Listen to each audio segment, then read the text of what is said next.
This is Optimal Finance Daily, episode 157, Why We're Afraid of Money and How to Beat the Fear, by Kristin Wong of wildwong.com. Get ready to maximize your potential with Optimal Finance Daily, the podcast that brings you the best content in personal finance 5 days a week. Your optimal life awaits. Now here's your host, Dan Warren. Hey everyone, welcome back to another installment of Optimal Finance Daily, where I read to you Monday through Friday from some of the best personal finance blogs on the planet.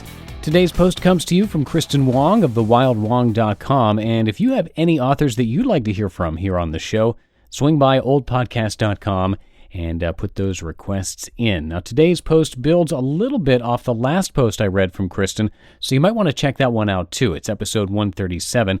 And then I wrote my own post and shared my story as a follow-up to that post, and you can hear that installment in episode 150. But that's enough for now. Let's get right to the content and start optimizing your life. Why We're Afraid of Money and How to Beat the Fear, by Kristin Wong of wildwong.com. Last week, I faced my fear of public speaking to talk about another common fear, money. It's not like we're afraid of money itself, it's just pieces of paper. We're afraid of dealing with it.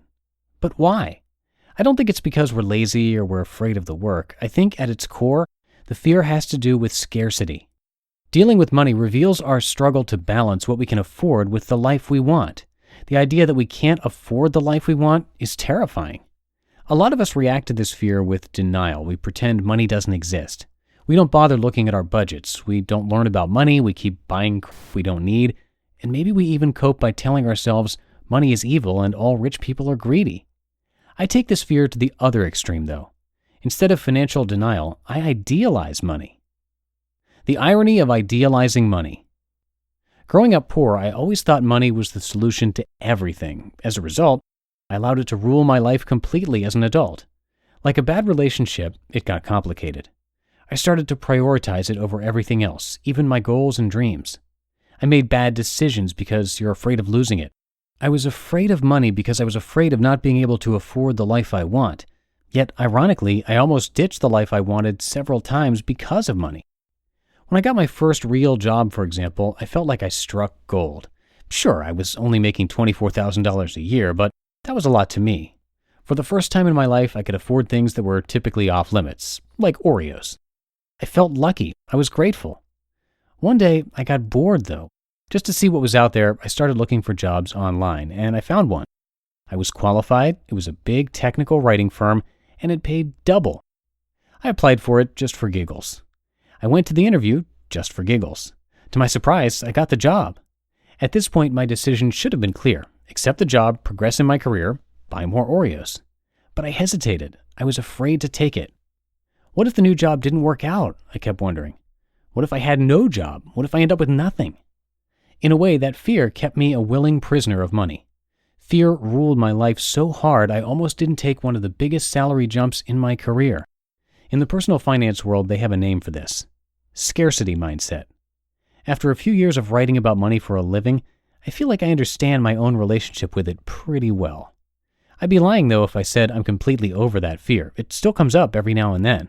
I take on work I don't have time to do because I'm afraid of rejecting money, or I buy the cheap boots even though I know splurging on quality makes more financial sense in the long run. Learning to feel in control. Chances are you can relate to this in some way even if your coping method is denial. Pretty much all of us have financial fears, and it's understandable. Money is indeed such a hard thing to control. From the stock market to inflation to income inequality, there are so many outside forces that affect your personal financial situation. We've talked about the cure to all of this before.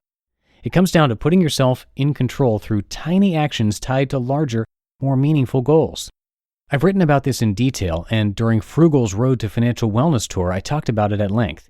You can check it out in the video on this post. The solutions are important, but the first step in getting past financial fear is the first step in getting past any fear, really. Acknowledge it exists, then try to understand it.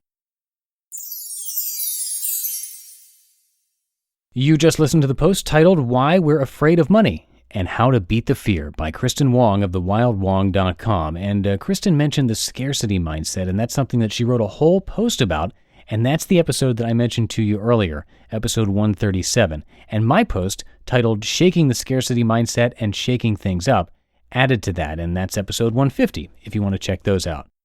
Now, if you're enjoying the show and want to help keep it going for as long as possible, there are all sorts of things you can do to help us out, both big and small, and they'll make a huge impact. We put a list together at oldpodcast.com.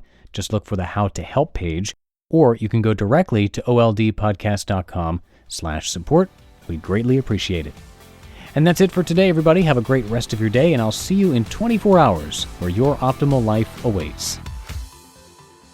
Hello, Life Optimizer. This is Justin Malik, creator and producer of this podcast, but also Optimal Living Daily, the show where I read to you from even more blogs covering finance, productivity, minimalism, personal development, and more from incredible bloggers like Derek Sivers, Zen Habits, Mark and Angel, The Minimalists, and all the ones you hear on this show too.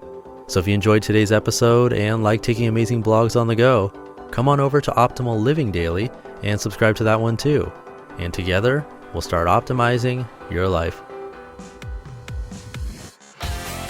You've been listening to Optimal Finance Daily. Be sure to hit the subscribe button to stay up to date on each new episode and head to oldpodcast.com. That's OLDpodcast.com for a free gift as well as more actionable tips and resources to help you maximize your potential.